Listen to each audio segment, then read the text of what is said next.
Trump की धुआंधार batting से पूरी दुनिया परेशान है। लगातार चौके और छक्के मार रहे हैं डोनाल्ड ट्रंप। किसी भी बॉलर को नहीं छोड़ रहे, किसी को भी नहीं बख्श रहे। जो भी उनके सामने आ रहा है सबको बाउंड्री के पार पहुंचा रहे हैं। लेकिन इसी बीच भारत ने अपना गेम कर दिया है। भारत लगातार गोल्ड रिजर्व को भी बढ़ा रहा है और फॉरेक्स रिजर्व को भी बढ़ा रहा है। और दोस्तों, भारत कभी भी कोई काम हल्के में नहीं करता, कोई भी शॉर्ट टर्म के लिए नहीं करता, उसके परिणाम लॉन्ग टर्म के लिए होते हैं। तो क्यों लगातार भारत गोल्ड भी खरीद रहा है और फॉरेक्स रिजर्व को बढ़ा रहा है, जानेंगे इस वीडियो में। बने रहिए मेरे साथ।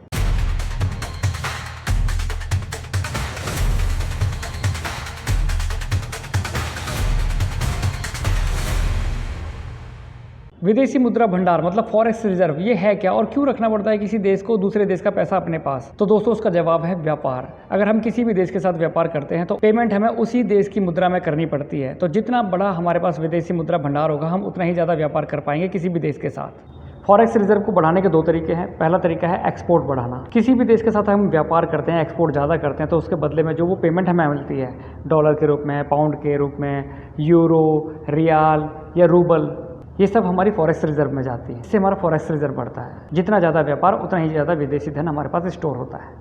और दूसरा तरीका है वो हमारे सगे संबंधी लोग जो विदेशों में जाके नौकरी कर रहे हैं, व्यापार कर रहे हैं, वो लोग हर महीने अपने पेरेंट्स को, अपने भाई बहन को कुछ पैसा भेजते हैं। वो पैसा भेजते हैं डॉलर में, यूरो में, रियाल में या रूबल में। ये पैसा भारत सरकार अपने पास रख लेती है और उसके बदले रुपीज़ में पेमेंट करती है हमारी फैमिली को। तो इस तरीके से फॉरेक्स रिजर्व भारत के अंदर बढ़ रहा है। इसी बीच भारत लगातार गोल्ड रिजर्व को भी बढ़ाता जा रहा है।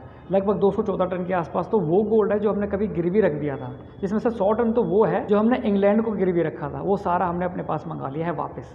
साथ ही साथ लगातार गोल्ड की खरीदारी भी हो रही है। भारत ने चीन को भी पछाड़ दिया है गोल्ड खरीदने के मामले में। लेकिन ये भारत लगातार इतना गोल्ड खरीद क्यों रहा है? क्या कारण है भाई? सोना इतना क्यों खरीदा रहा है? पहले तो इतना कभी खरीदा नहीं जाता था। अब क्या हुआ है कि लगातार सोना भी खरीदा जा रहा है और फॉरेक्स रिजर्व को भी बढ़ाया जा रहा है। तो दोस्तों, भारत कभी छोटे मोटे गेम नहीं खेलता, भारत बड़े गेम खेलता है और वो लॉन्ग टर्म के गेम होते हैं। इस समय लगातार फ्लक्चुएशन चल रही है मार्केट में भी, देशों में भी। लगातार कोई किसी को पीट रहा है, कोई किसी को कुछ कर रहा है, कोई किसी को दबा रहा है, कोई किसी पे सैंक्शन लगा रहा है।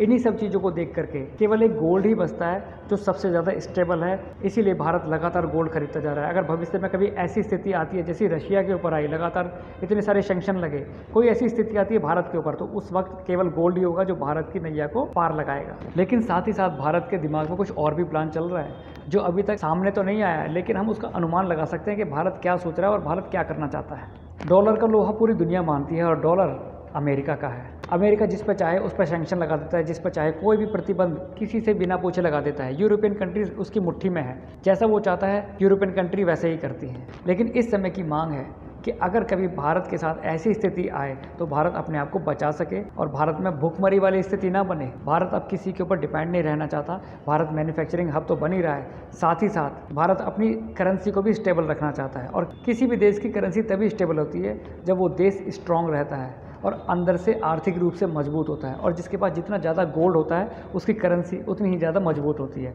इसीलिए भारत लगातार गोल्ड खरीद रहा है। आने वाले समय में ये भी हो सकता है कि ब्रिक्स देश अपनी एक नई करेंसी लॉन्च कर दे। कहने का अर्थ ये है कि कोई भी देश नहीं चाहता कि अमेरिका की दादागिरी आगे भी बर्दाश्त की जाए, क्योंकि अमेरिका किसी के ऊपर भी सैंक्शन लगा देता है, किसी को भी स्विफ्ट सिस्टम से बाहर निकाल देता है, किसी के भी रिजर्व को फ्रीज कर लेता है। और ऐसा नहीं चाहता कोई भी देश के उनके साथ हो। इसीलिए हो सकता है कि भविष्य में स्विफ्ट सिस्टम का अल्टरनेट ब्रिक्स कंट्री ढूंढ लें, जो कि चल भी रहा है। और ये भी हो सकता है कि डॉलर को रिप्लेस करने के लिए ब्रिक्स कंट्री अपनी एक नई करेंसी लॉन्च कर दे। अगर ऐसा होता है तो अमेरिका का डोमिनेंस खत्म हो जाएगा और डॉलर पर निर्भरता सबकी खत्म हो जाएगी। डॉलर धड़ाम से नीचे गिरेगा और ये किसी भी देश के लिए ठीक नहीं रहेगा, क्योंकि सभी देश लगभग डॉलर पर डिपेंडेंट है। तो ऐसे समय में गोल्ड खरीदना ही सबसे उत्तम विकल्प बन जाता है किसी भी देश के लिए। इसीलिए भारत लगातार गोल्ड भी खरीद रहा है। भारत विश्व गुरु बन के दिखाएगा। भारत की कूटनीति को समझना मुश्किल ही नहीं बल्कि नामुमकिन है। तो दोस्तों, कैसा लगा ये वीडियो हमें कमेंट करके ज़रूर बताइएगा और प्लीज़ लाइक और शेयर करना मत भूलिएगा। मिलते हैं नेक्स्ट वीडियो में। तब तक के लिए जय माता की, जय श्री राम, राधे राधे।